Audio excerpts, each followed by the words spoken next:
Today, on our first episode of Trail Talk, we answer your questions and we find out, should you air down?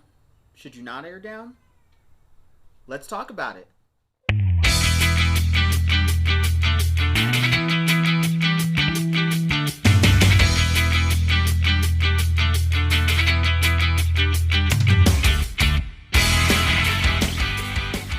What's up, everybody?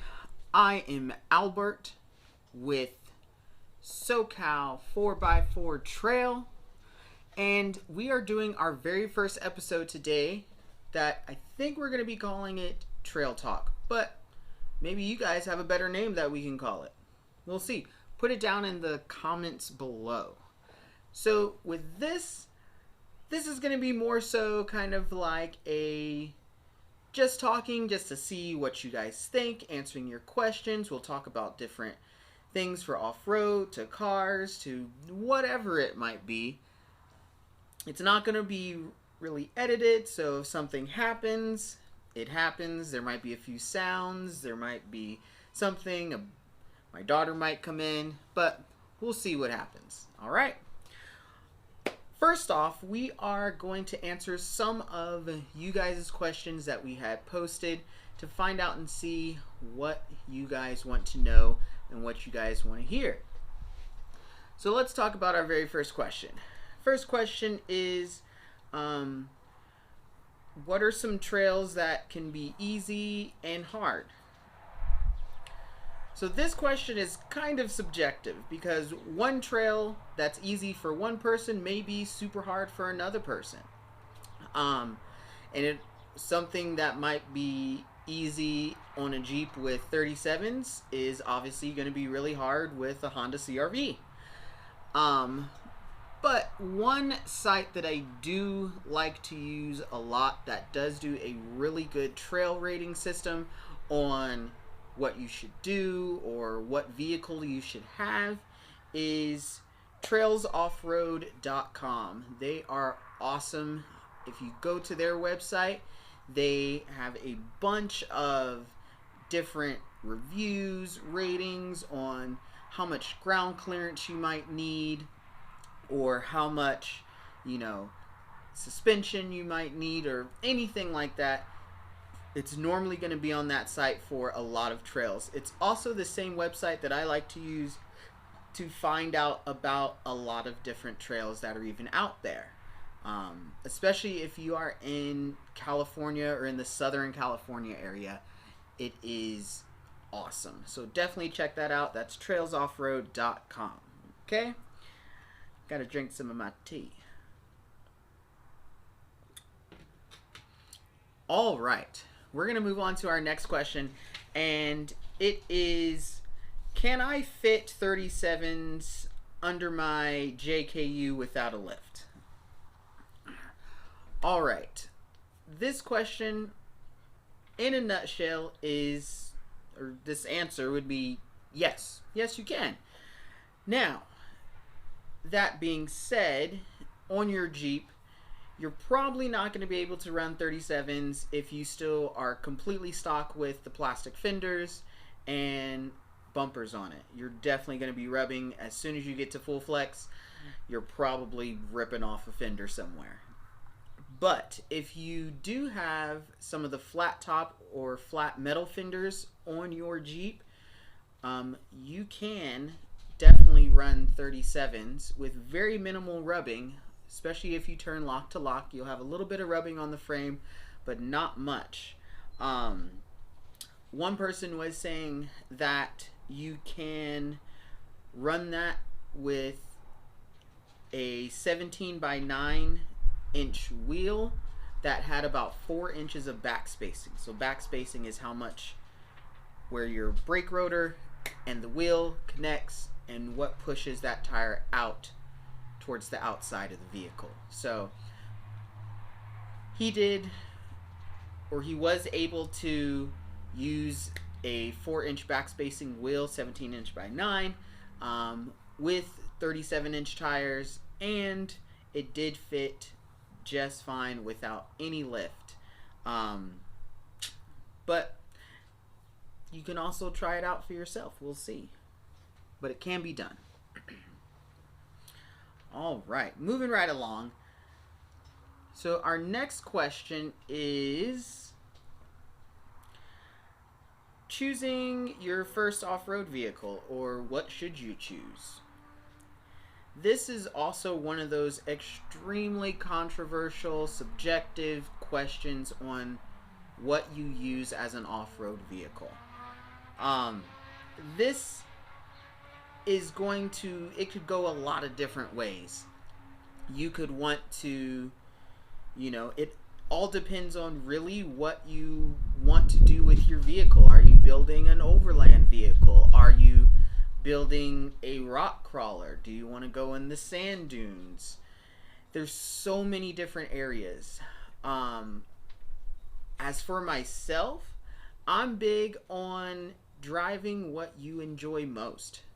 There are plenty of vehicles out there that can suit every single type of person, every single type of thing that you want to do. It just depends on what you really want to do with your vehicle.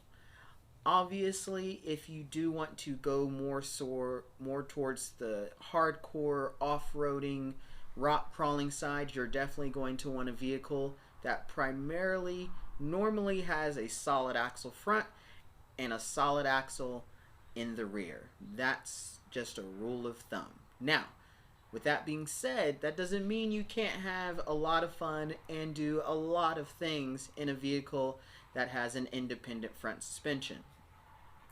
Me personally, I normally wheel a Mercedes-Benz ML430, which has an independent front suspension and an independent rear suspension, which is typically the worst way to go off-road.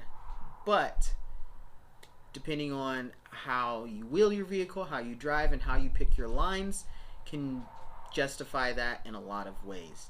I mean, of course you have your main vehicles, your Jeeps, your Cherokees, your Grand Cherokees, your Wranglers, which are normally your first to go vehicles, but obviously there's a lot of other options out there as far as Toyotas, Mitsubishis, Mercedes, Suzukis, Chevys, trucks, even small cars, Subarus. It all depends on really what you're trying to do. So first thing I would do is decide, are you trying to go hardcore rock crawling, or do you just want to hit a couple of trails on the weekend that necessarily aren't super hard? That might narrow your search down just a little bit. Also, are you the type of person that once you start doing a little bit more research, which we'll probably talk about it more in future episodes, but do you want more comfort on road? So you're going to pick something with an independent front suspension? Or do you find that you rather go more towards the dirt and off-road style where solid axle front is going to go a lot more better for you? There's also the old school Fords out there with the I-beam suspension, which is a whole nother episode and also pretty awesome and amazing as well. You kind of get the best of both worlds, but then you get terrible tire wear. Ask me how I know. But that'll be a whole nother episode for next time. Hopefully that helped answer your question. Alright. Next question is, how can someone who has never been around off-roading but wants to grow into it and get into it as an adult without feeling embarrassed? Asking for a friend. So this is one of the coolest things that I love about the off-road community, is that normally 9 times out of 10, when you get into off-roading, you're going to get as much help as possible. The first thing that I would do is get a part of a really great off-road group, such as ours. Definitely check us out on Facebook and Instagram. But any group, any normal off-road group out there, whether it's Facebook, Instagram, YouTube, if they set up a run that you are able to go to, that you can find on one of the sites and become a part of it, go out there with an open mind and just ready to learn, because if you ask the questions, normally you're going to get tons and tons of help in this off-road community, which is awesome. You might go out there in your stock 4Runner not knowing anything, but don't be afraid to ask questions. Don't be afraid to, if you're not comfortable with something, because that's one of the greatest things that you can do is, if you're not comfortable, either ask for help or don't try to do it and let your ego go through the roof and push through, because that's when things start happening, either breaking, rolling over, and it's not good, not fun. But definitely go out there ready to learn and ask tons and tons of questions. Like, if you go out there and, like we're going to talk about today, about should you air down, or how much should I air down to, or how do I take this obstacle off road, or there's some sand coming, and it's almost like being in school where you got to raise your hand. Be the one who raises your hand tons and tons of time. Don't feel like you're going to be embarrassed, because trust me, normally when you're in a group of people who's out there on the trail, there's going to be more than one person that is either their first time or inexperienced, or they're just starting to get into this. So if you ask the question, normally there's somebody else wanting to also know the same exact question. So definitely don't feel embarrassed. The off-road community is an awesome community to be a part of, as far as getting into the community, learning, knowing. There's tons of forums out there. There's tons of videos on YouTube, other great channels that you can also check out that can give you a lot of insight and help with getting into the off-road community, whether you've done it as a kid or just getting into it today, or you've been doing it for years. There's always room for growth no matter what. Nobody's perfect. Nobody knows everything. But if we're willing to be open and to learn, it'll be super awesome. All right. Now, let's talk about airing down. Or should you air down? Shouldn't you air down? Why do we do it? So, airing down for off-roading is a huge deal, okay? Depending on the scenario of what's going on. Now, there's a couple of ways you can go about this. Let's say you get to a trail and it's a pretty flat, pretty smooth fire road, not much going on, especially for our off-road vehicles that has an independent front suspension. Generally, that's going to be a pretty smooth ride in general. You're not really going to need to air down. Even if you're in a solid axle vehicle, a smooth fire road on dirt, don't really need to air down. Now, if you're on a road where there is going to be some rocks, or maybe a couple of whoops in there, even if it's a little bit more high speed, you're definitely going to want to air down, because especially for those in a solid axle front vehicle, it can get pretty jarring and you might rattle your teeth loose, especially if you're on about 35, 40 psi like you would on the street. That will not be a comfortable ride. Now, you might ask, what should I air down to? How much should I air down? This is one of the first things that you need to do when going off-roading. Now, like we were talking about, on a pretty smooth fire road, nothing too crazy, you can air down to about 25 psi. I will be putting up a couple of videos just to show you like the different ways of how the tire looks on different levels of psi on going over an obstacle. But that'll be a little bit later in the video. Now, Airing down to about 25 psi can work for a lot of vehicles when going over normal obstacles, a few little rocks here and there. Also, weight comes into play when we talk about airing down. Some vehicles weigh a lot more than others, and some vehicles might be a lot lighter, and that will differ what you would need to air down to. Generally, for me, if I do this between, I have my Mercedes, which when it's fully loaded can weigh near close to almost 6,000 pounds, which is super heavy. And on a few things, I may not need to air down as much because the weight does press the tires down a little bit more when going off-road. Now, given our tracker build, if you guys have been following that one, it weighs less than 3,000 pounds, so it's really light. So 25 psi in my Mercedes and 25 psi in the tracker is two totally different areas. 25 psi on even a lot of roads in the tracker is still a pretty harsh ride. Now, when you are starting to get into some pretty good obstacles with some big rocks, boulders, needing to climb, you're going to want to air down even more.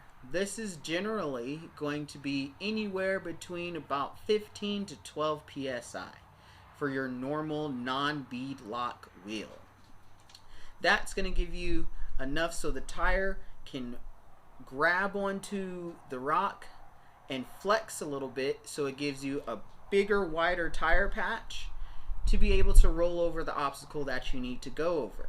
Because if you are going to try that same exact obstacle with a fully inflated tire, there's a much narrower tire width patch than there would be when it's aired down, so it's going to make it a lot harder for the tire to be able to grip onto the rock, which you'll see in the videos.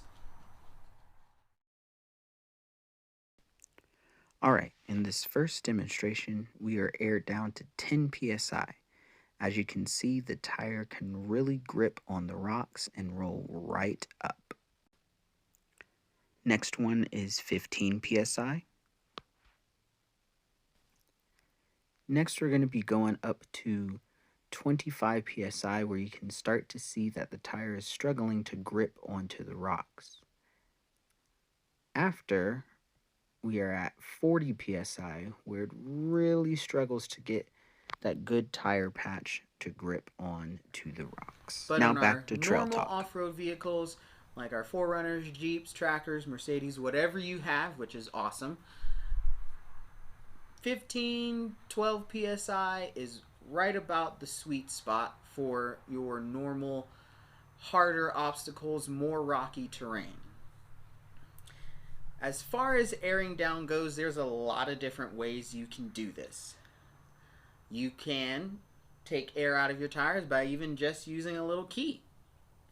Probably not the smartest way or most accurate way, but it works. One option is just a regular tire pressure checker. It has the little stem on the back where you can push it in and take air out, and then you flip it right over, stick it in, and you can check and see how much air pressure is in the tire.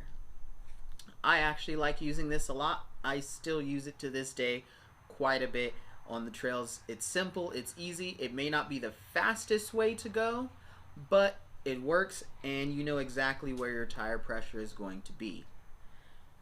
The second way that a lot of people use is called some tire deflators. They come in a cool little pouch, just like this. And what these do, you put these on your tire stem, and you are able to set it to the exact PSI that you would like to air down to. Let's say I want to air down to 15 PSI. Pre-trail, I will go ahead and set these to 15 PSI. And what you can do is put all four, there's four that come in the pack. You can put all 4 of them on each tire and they will automatically let the air out to the tire pressure that you have originally set it for. Now, the only thing with these, over time, the rubber O-rings on the inside, they do expand and contract, so you may have to set these, let's say maybe twice a year, depending on how accurate you need it to be to stay at. So that's generally only drawback on these tire deflators. They're pretty cool. They make airing down really fast, really simple. Screw it on, let the air out, take it off, put your cap back on, you're good to go. Now, there is another way to air down, which generally looks like something like this. This is not a tire deflator, even though you probably could just a little bit. But these type of tire deflators are probably some of the fastest ways, but you can still only do one tire. Now, these would normally, on the end, is going to be a piece that you would screw onto the tire, and what it does, it'll grab the valve stem on the inside and you can pull it out so it lets air out extremely fast. And then you can just, it'll always have a gauge on the front where you can know exactly where you're at. Those type of tire deflators are really nice. You do have to do it one tire at a time, but they do let the air out extremely fast, which is cool. So those are about the 3 ways you can air down. And it's going to be up to you to which one you like best. Even though I have my tire deflators, or even if I were to use the tire deflator where you can take the stem out, that's cool. Generally, I use this little tire checker probably the most, because I find that I can just put it on, take it off, and like we were talking about before, every vehicle is a little bit different on tire pressure. I don't have to set these for each and every vehicle that I want to off-road in or go out in every single time, so this is what I use. And then the last thing is going to be airing back up. There's a lot of different ways to air back up. Well, not really a lot, but a couple of ways to air back up. Normally you can have your regular, let's say Harbor Freight, which is what I use still to this day, Harbor Freight air compressor to go through each and every tire to air up. Downside of that is it does take a while, especially if you have bigger tires. It does take a minute, but upside of it, it was cheap and it works and it hasn't broke yet, so that's good. You can also go for a larger air compressor that actually connects to your battery terminals on the battery, which can add a lot more power.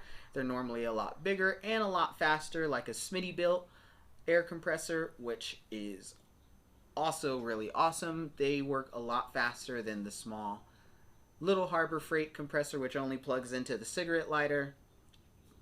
That's definitely another great way to air back up on your tires. And one of the last ways you can air up is what we like to call a power tank. A power tank is compressed CO2 in a tank, but you can air up tires almost in about depending on the tire size, about 30 seconds to a minute per tire, sometimes even shorter, depending on the tire size. It's definitely the quickest way to air up tires, but it is definitely sometimes the most expensive way to air up tires, because not only do you have to buy the kit for the compressed CO2 tank, you also have to go out and get the CO2 to refill in the tank, just like you would on a propane tank. Once it goes out, you got to run out, find somewhere who has propane and put it back in. It's the exact same way with a CO2 tank, or for your tires. Now, you might say, do I have to even air back up? Yes, you're definitely going to want to air back up, because let's say you're on the freeway, you don't want to debead your tire at 60, 70 miles an hour. That would be terribly bad. Don't do that. So once you're done with the trail, you're definitely going to want to air back up to what you would normally drive on your road tires with. 35, 40 psi, and go about your way back on the road. So definitely air back up. Well, guys, that is all that I have for you today on this first episode of Trail Talk. Hopefully you enjoyed it. I'm sure these videos will definitely get a lot better as we go on and we learn and we get going and we get out there. So can't wait to see you guys out on the trail. See you later.